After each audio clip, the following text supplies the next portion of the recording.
All right. Good morning, Miss Fati. We're going to start with blatantly obvious today, real quick. I am clearly a mess and starting the meeting late.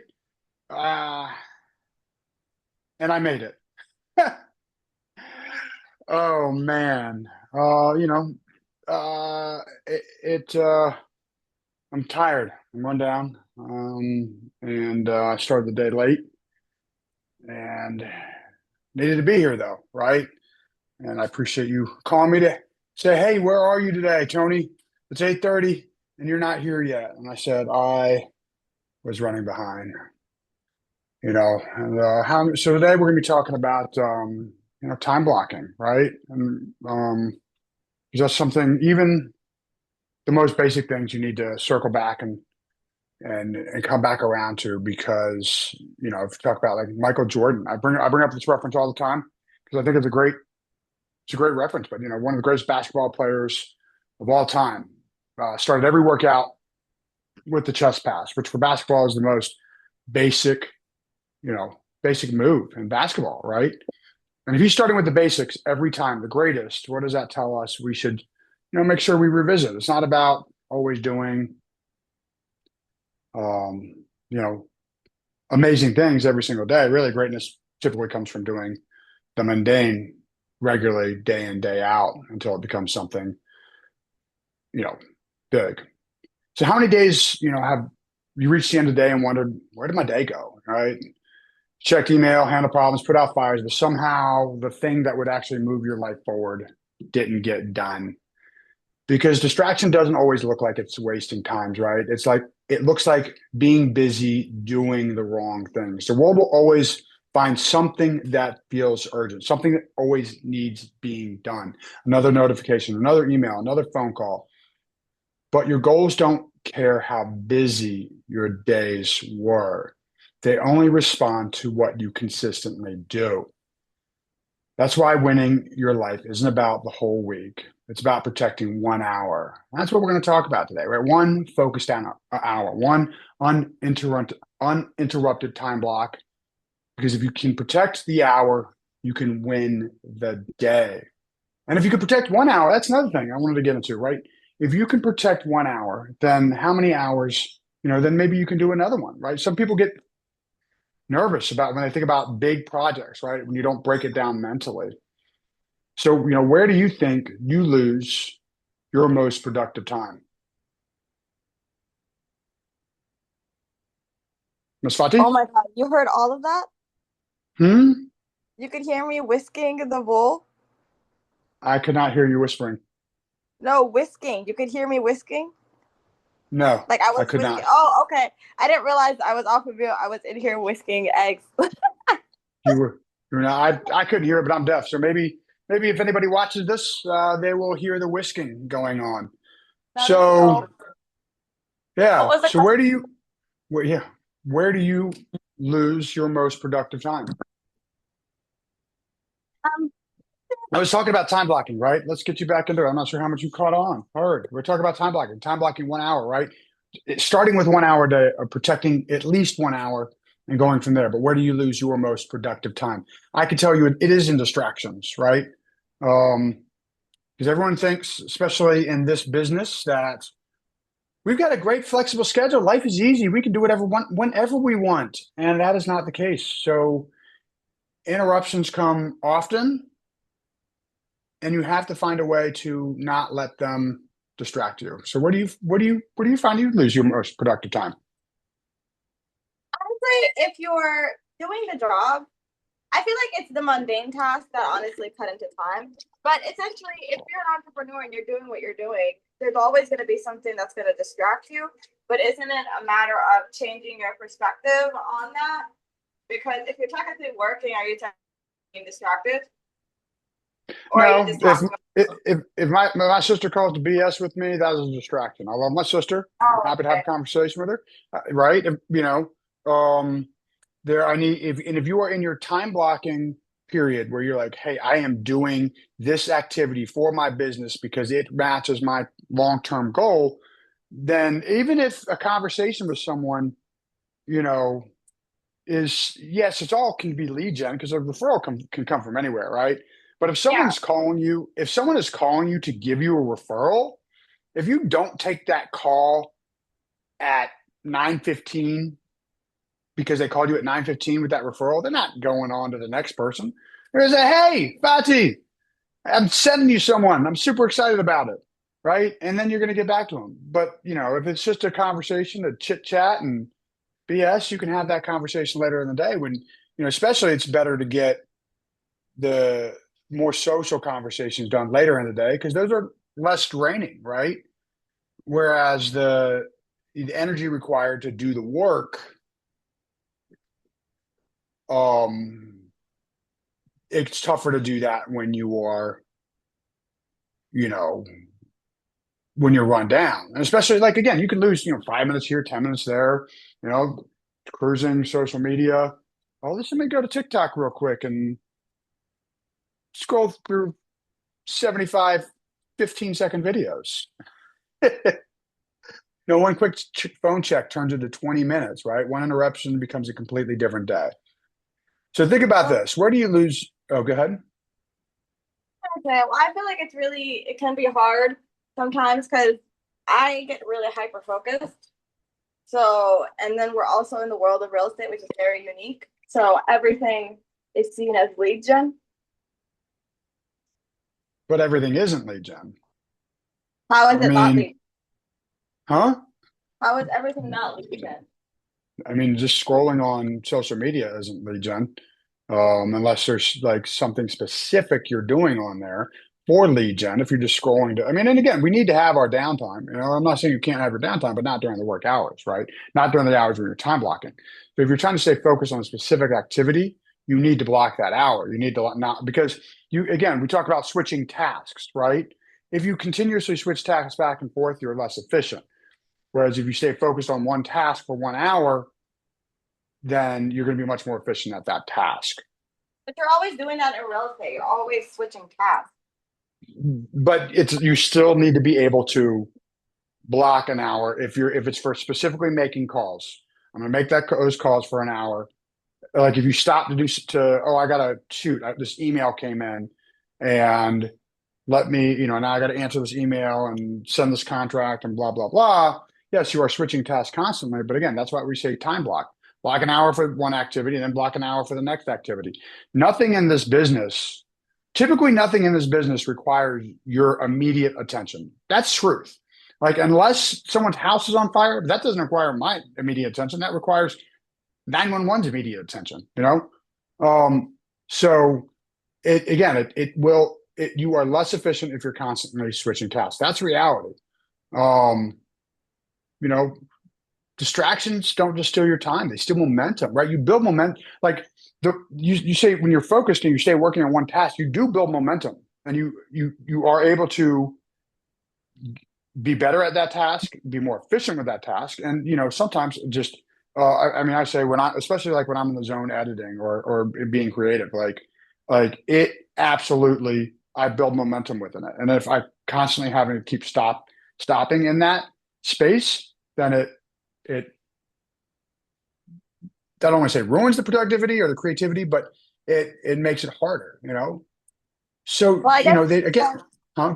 Go ahead. sorry. I was gonna say, well, then in that case, for me, what prevents being productive or cuts into that is the other things that get pinged on my phone or the other tasks that I have to do, or like, oh, I gotta send that email, oh, I gotta do this. So I guess for me, that's what's hard. But perhaps maybe I can turn off my notifications for that. That's not a bad idea. All right, there you go. So, yeah. So distractions, right? They don't steal time, they steal momentum. Every time you stop, it takes energy to start again. That's why protecting what excuse me. Yeah. So that's why protecting your focus matters so much. So ask yourself, what consistently pulls you away from your goals? Like the distractions, the pings, right? The social media, the emails, the text messages. Not everything that deserves your time is business, right? Yes, we can lead generate in anything we do. We absolutely can, but not everything is lead gen, right? So, you know, what I guess, yeah. So you kind of identified the notifications. Are there any other distractions you feel that can um, steal your momentum? Yes. I would say my dogs and my boyfriend. Mhm. He Your dog and usually what? comes around. My boyfriend and my dogs, well, he usually comes around and just bats his eyes, and it's just like, I don't know. Okay, Just, maybe he he should sounds make an effort to just stay away from you all day, every day. I mean, well, not all day, every day. You know what I'm saying? Like all day during the work hours. Not allowed to talk to your yeah, boyfriend. yeah. I'm All like, sometimes I'm right. like, I gotta go to the office to work because I'm just like, wow, just So can't hey, stop. so here's another thing. All right. So not here's something worth thinking about. Not everything that deserves your time is business, right? Maybe what needs protecting is your workout, your walk, dinner with your family, reading, prayer, quiet thinking. The things that recharge you are often the things you sacrifice, but those are things that make you better everywhere else, right? So, what part of your life deserves a protected hour this week? Because the healthier you become, the better everything around you become. So, is there a personal activity you should focus on this week? Um, I would say my morning workouts and just trying to get up earlier to be able to complete them. Oh, there you go. All right.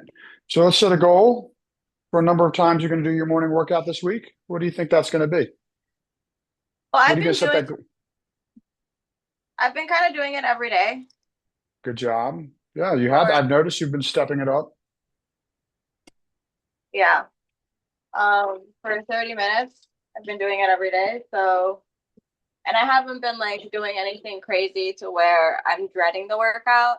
I would try to at least push myself twice, and then I at least try to go outside, book run like twice out of the week. And then like one would be, a day where I just try to like kind of challenge myself. And Hmm. honestly, I was jogging today at 4 miles. And as I was jogging, I realized the only reason why I was stopping earlier than it wasn't because I couldn't do it. It was because I ran out of things to say in my head. Like I ran out of Okay. a distraction. All right. There you go. Well, hey, then find more distractions for your head. No, that's great. Good job. Keep like that's what you like. You build slowly, not overdoing it. Like you talked about, not dreading it. I think that's incredibly important, right? Like, and so good for you. Keep that up. And then what are you tracking this week for your goals? For what? What goals are you tracking in your goals? Or what are you paying Yeah, attention to that you? I'm sorry. this is my workout. Okay. No, okay, that's the personal, professional. Oh, well, I mean, I guess I don't know because I've been doing follow-ups and I haven't given it a set number. I try to do it like based off of hours, and I've been doing Okay. like at least 3 hours of lead gen. 3 hours of lead gen a week. Yeah, I mean more than that, obviously. Like I've been like 10 to I'd probably say like 15 hours last week is what I did. All right, good. There you go. Okay, 3 hours a day. What? 3 hours a day. It was 3 hours a day. I If you feel like did I did more 15 than that. hours, if you did 3 hours a day, if you did 15 hours, 5 days, that's 3 hours a day. Oh, well, I guess I've been doing it right. Yeah. All right, good job. Keep that up. Keep that up. I would start. You do want to start track like the little ticker. Let's just maybe a little sheet of paper conversations, right? And then I would say within that conversations ticker, all it is they're putting a little, little dash, a little line, right? 5 dashes, or 4 dashes and a cross through for 5 conversations. Um, then track the number of conversations that were good real estate conversations. Um, so but good job on 15 hours. That's incredible. You keep that up. That's going to build a good business, for sure. Awesome. So, hey, before we move on, we're going to close this out because we started a little late, but we got a couple extra minutes running over. Is there, before I close it out though, is there any final items I can help you with before we move on? Um, I need a distraction for when I'm working out. What do you think about? Um, Honestly, when I'm working out, there's a lot. I mean, it's tough. I mean, I'm focused on the workout. Um, you know, I mean, I mean, like when I was running today was like wasn't a hard run, but I was paying attention to my pace, and I just kind of, I do think about business. I think about my goals, right? I think about the different things I'm doing.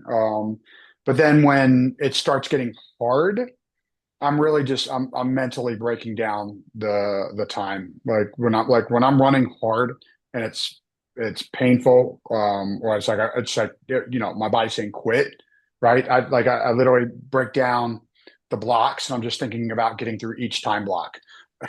There's not a whole lot of space for anything else besides just saying you can do it, keep it going when things get hard.